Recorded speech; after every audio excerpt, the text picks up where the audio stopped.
if you want to link or unlink your Pokemon TCG Pocket to Google account, here's a step-by-step guide on how to do it. First of all, click the three bars at the bottom right, and basically go ahead and click the other, right?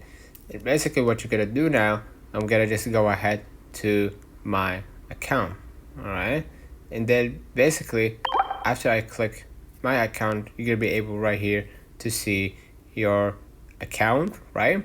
And then you're gonna be able right here, if you want to link to a Google account, you can link to a Google account and just log in with your account. As you can see, I've already done that, right?